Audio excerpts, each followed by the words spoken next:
In the last week or so, we've seen hedge funds, crypto lenders pursuing, or at least reportedly pursuing, bankruptcy processes. Others in the ecosystem potentially pursuing fire sales. The fallout from the crypto collapse appears to be here. My question to you, though, is what inning of pain do you think we are in? Is this just kind of all that's going to happen and then things will rebound, or do you think there's more fallout to come? Yeah, great question.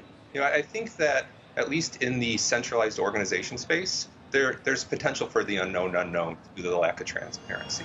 But that's not too dissimilar from the TradFi markets. So I think there is the possibility to see additional insolvencies trickle out as the dust settles, but it seems that we found some stability. You contrast that with the DeFi space, and you start to look at the on-chain lending world, where ETH-backed loans are in a much healthier spot. The concentration of liquidation for Ethereum-backed loans is somewhere in the range of $600 to $700 for Ethereum price right now, which is in a fairly healthy spot. It's about 40% lower than where prices are today.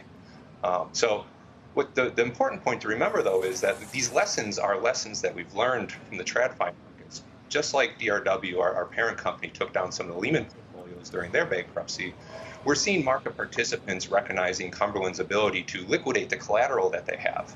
And as a result of having that liquidity backstop, the market just starts to become more confident in its ability to weather the storm and find that baseline. So while we might still be kind of in the midst of, say, inning 7 or 8 of this, it seems like there's light at the end of the tunnel. And the market's learned the lessons that it needs to learn and is starting to manage risk appropriately. So if we're in inning 7 or 8, what happens in 8 or 9?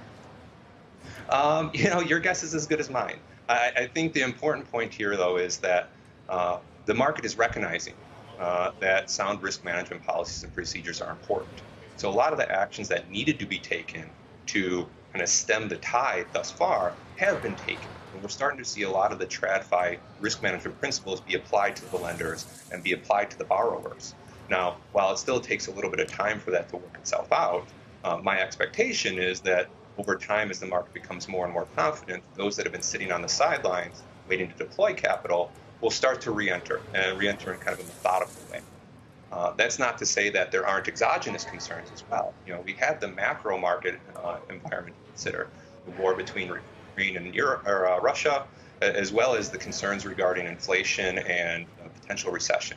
So even if the crypto market does everything right to remove the risks, we still have to contend with the fact that macro market environments are in kind of a poor spot, and we need to wait to see how those develop as well.